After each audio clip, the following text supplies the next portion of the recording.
سب سے پہلے تمام دوستوں کو السلام علیکم۔ گزشتہ کل ہونے والے سنسنی خیز میچ میں ڈیوڈ ویزے نے لاہور قلندر کو فتح دلا دی، تاہم یہاں پر بہت بڑی ناانصافی ہوئی، یہ سوشل میڈیا صارفین کا کہنا ہے۔ آج کے زیر نظر ویڈیو میں آپ بھائیوں کو اسی بارے میں بتائیں گے، مگر مزید تفصیلات کی طرف بڑھنے سے پہلے اس ویڈیو کو لائک کریں اور کمنٹ سیکشن میں آپ بھائی مجھے اتنا ضرور بتا دیں گزشتہ کل کے مین آف دی میچ کے ایوارڈ کے اصل حقدار کون تھے۔ کمنٹ سیکشن میں اپنی رائے سے آگاہ ضرور کریں، اور ڈیوڈ ویزے نے شاندار اعزاز بھی حاصل کیا، اس بارے میں بھی آپ کو بتائیں گے، مگر مزید تفصیلات کی طرف بڑھنے سے پہلے اس ویڈیو کو لائک کریں اور چینل کو سبسکرائب کریں۔ ڈیوڈ ویزے نے گزشتہ کل جس طرح کی بیٹنگ کی، یقیناً وہ قابل دید تھی، اور اس کے ساتھ ہی انہوں نے ایک شاندار اعزاز بھی حاصل کیا۔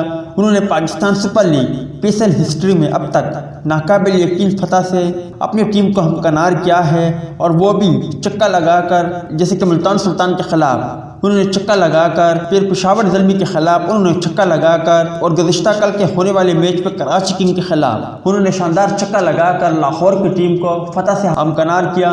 جبکہ دوسری جانب مین آف دی میچ کے ایوارڈ کا اصل حقدار کون تھا؟ کیا فخر زمان کے ساتھ دھوکہ ہوا؟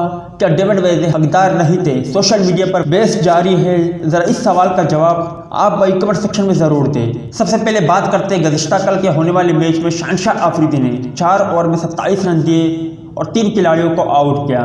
جبکہ فخر زمان کی بات کریں تو انہوں نے 54 گیندوں کا سامنا کیا، جارحانہ 83 رن بنائے، جبکہ ڈیوڈ ویزے نے صرف 9 گیندوں پر 31 رن بنائے، ایک کھلاڑی کو بھی آؤٹ کیا اور لاہور قلندر کو فتح بھی دلا دی۔ تاہم جب مین آف دی میچ کے ایوارڈ کے لیے کھلاڑی کو بلایا گیا تو وہ تھے شہنشاہ آفریدی۔ اب آپ بھائی مجھے بہتر طور پر کمنٹ سیکشن میں بتا سکتے ہو کہ گزشتہ کل کے ہونے والے میچ میں مین آف دی میچ کے ایوارڈ کا اصل حقدار کون تھا؟ اس حوالے سے کمنٹ سیکشن آپ کے کمنٹس کا منتظر رہے گا۔